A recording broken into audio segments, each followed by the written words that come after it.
Is it still 5774? That's what you told me. I don't know. So,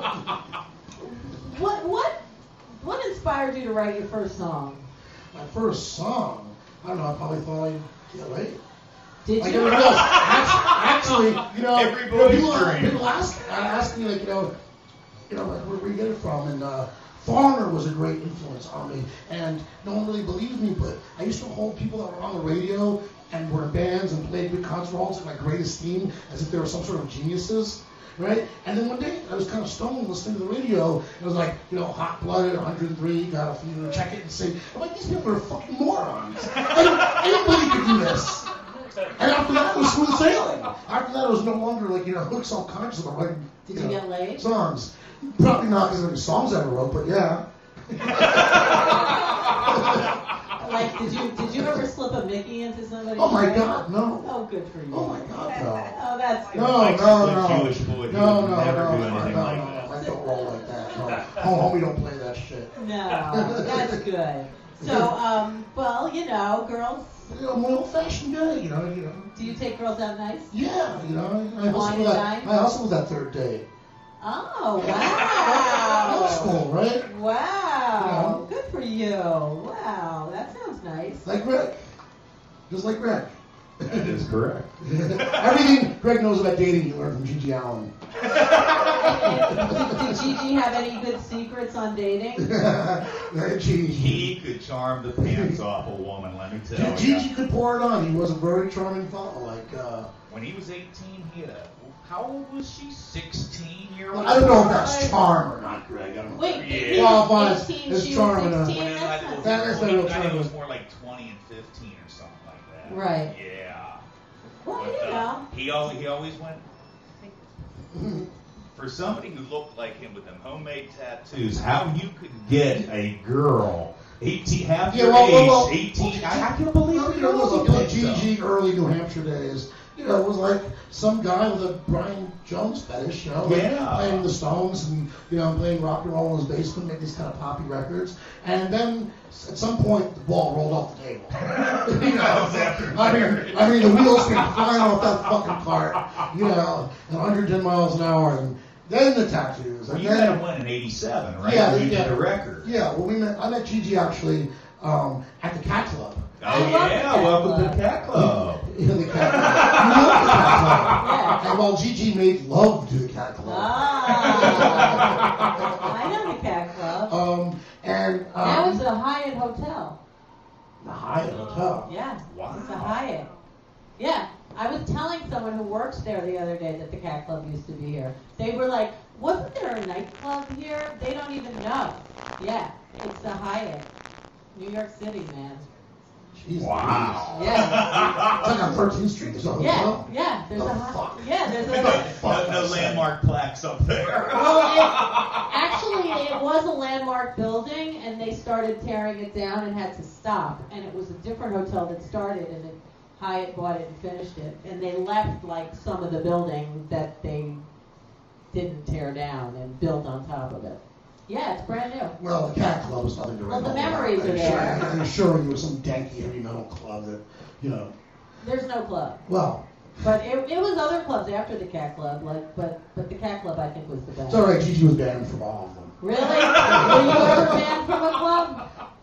Well, I've been 86 for my share of places. Banned? I don't know. From a club? Well, the bouncer. I know people who can't get booked and they say, I'm banned, but that's not really the case. Right. Well, the legend has it that the bouncer told him, you ain't nothing, this is New York, you've never seen anything, you're just a joke. Yeah. And Gigi goes, you just wait and see. The bouncers didn't even want to touch him. They held the door for him as he took off the kitchen. So what was the best 5 minutes of rock, New York rock and roll ever. What did he his do? band were like members of like Dinosaur Jr. and Sonic. Yeah. And they didn't look too fucking happy. Wow. So what was it about Gigi? Like, what did he do that was so wrong?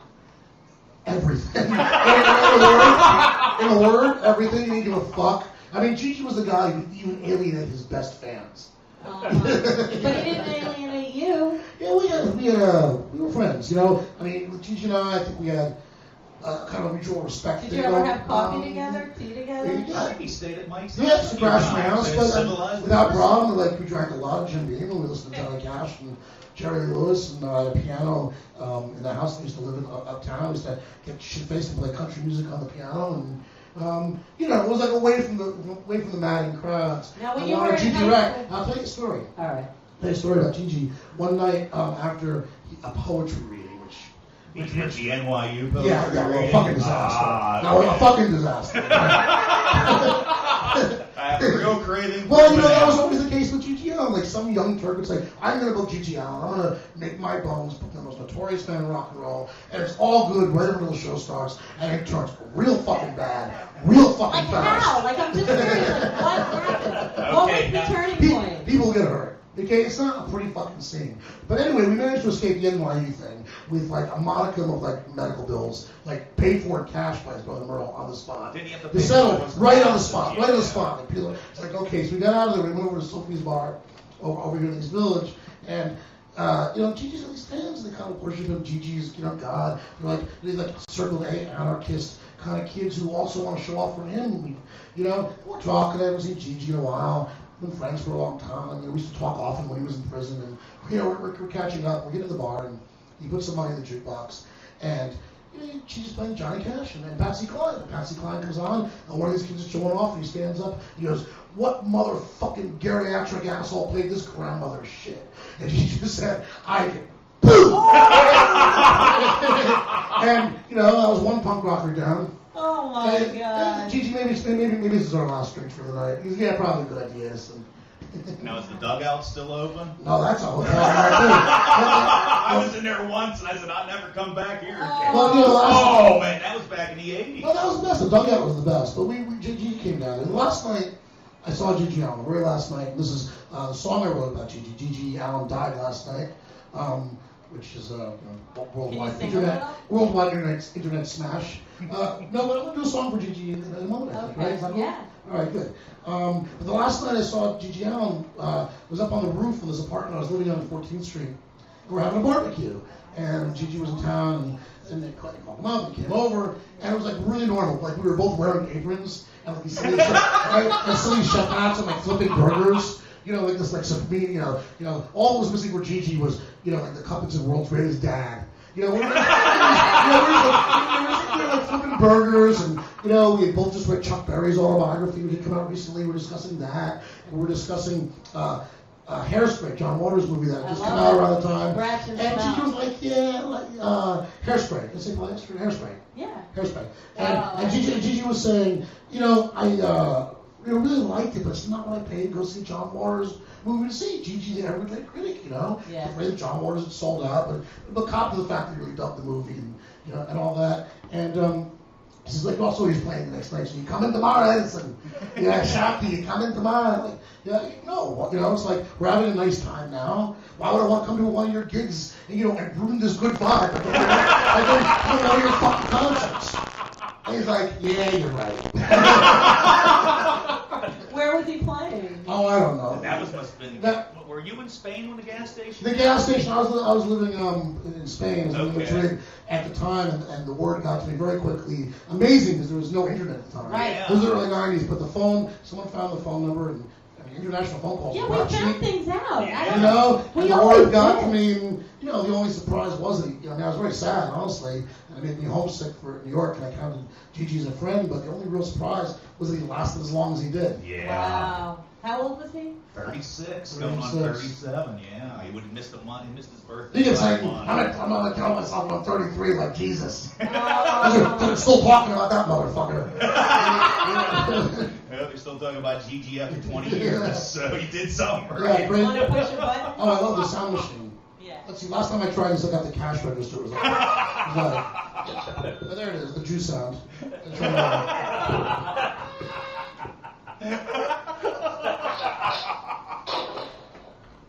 I have no idea what any of this means. That sounded like a bullet, right? That's the George Zimmerman sound. The George Zimmerman sound? Or the George Wallace sound? Isn't he in If trouble you're old again? like me. He's in trouble again. I heard he beat his wife or something. Well, Mike, I got a good, since you were talking about Hairspray, Hairspray's the Okay, best. now Gigi was in Chicago with Sharon and Rose, and Great Balls of Fire came out, the Jerry Lee Lewis movie. Oh, I'm sure Gigi loved that. Okay, so he's like, we He's have to a get up fucking early, phone we have ass to shit. go. They got there like 2 hours early, they were the only ones in line, and Sharon's like, you idiot. he was like, we have to be the first people in line, and his favorite movie, though, was Francis. Oh, Francis Farmer, that was makes his sense. favorite movie, and after I watched that, I'm like, yeah, I can see why. I wonder how he felt about Francis the Talking Mule.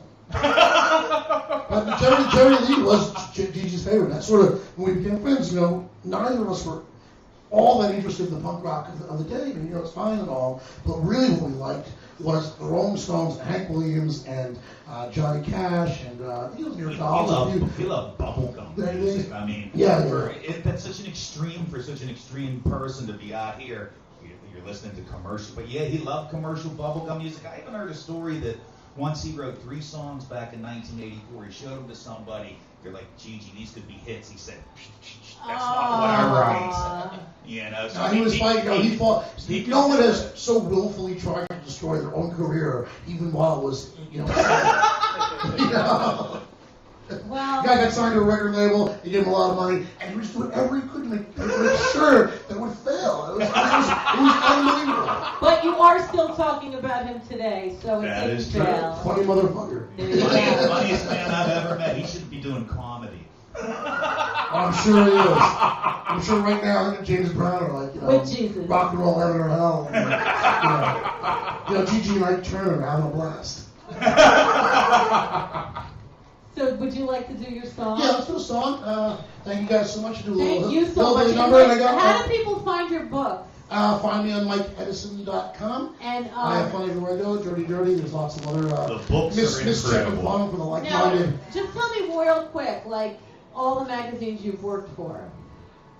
They say it's not a resume, it's a crime scene. Yeah.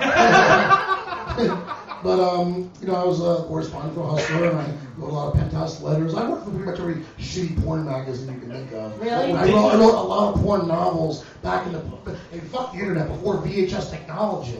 Right. Was even popular or affordable. I was like scribbling that shit for mine. Now, I worked at a pharmacy back in the early 80s when I got out of high school, and they used to have that little Hustler form where the people would write the letters, and I found out that you wrote most of them. Well, I can only hope, Greg, that my work was fruitful for you. Wow. Somehow. I had to laugh when I read that in a book. I'm like, wow. Talk about creative So do you writing. still work in that department of life? Yeah, well, the ship's kind of sailed in the porn business. Yeah. But then again, every time I think I'm going to legit, they pull me back in. Cool, that's good. That's why you're Yeah. Mike, would you like to write some pornography? No, absolutely not. I'm done with that. But if I were to do it, how much might it pay? And would you be willing to pay cash? Yeah, exactly. Good for you. And you take girls out on nice dates, so Hey, there you go. My philosophy about dating is who should pay for the date is whoever initiated it, unless it's the woman, in which case the man should pay. I agree. Yes. I agree. Let's do a song, okay? Yeah. For Gigi and Greg, and you and my buddy Phil Gamage is here. Yeah. We came stumbling in the bar for happy hour, and And you just met him. I drafted him. Good for you. Yeah, Phil's my old buddy from Depop. It's Private World and the Downtown Blues Collective. Phil, come on up and down. Let's do some of that swampy shit. All right. All righty. Here we go. Mike Edison and Phil.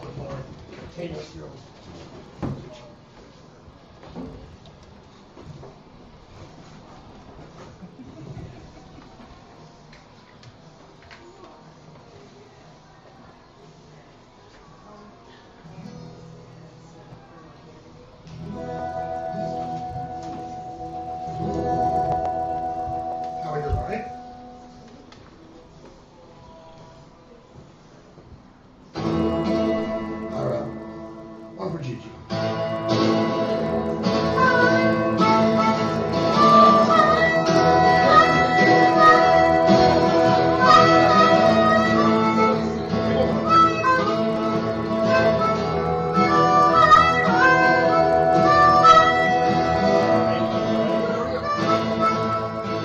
Well, I could sit around and be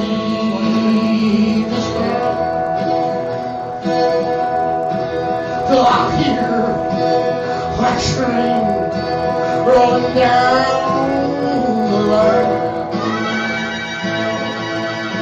And I hurry straight home back. Yeah, I'm gonna roll my stack. And I know it ain't easy, but try to understand. When the Lord made me, He made I am living. Now some folks say that I'm no good. I wouldn't settle down, honey, even if I could. 'Cause when the open road is calling me, that's the life that God made for me. I know it ain't easy trying to understand. When the Lord made me, He made a ram.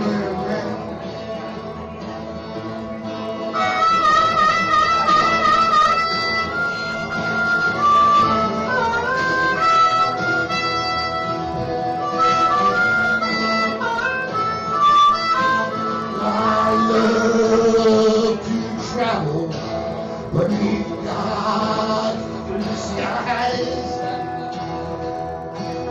I love to see trains rolling by. But someday, honey, by my grave will stand.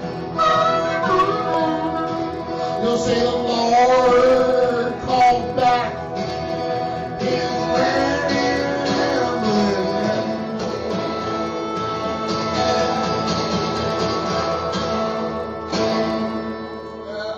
Wow. Mike Edison. And, these books are really good. I just read, just the beginning, and, you are really creative. You are an amazing writer. So it's MikeEdison.com, right? MikeEdison.com. Thank you so much. Back here. Thank you guys. That's great. Thank you. Mike Edison power. Happy New Year.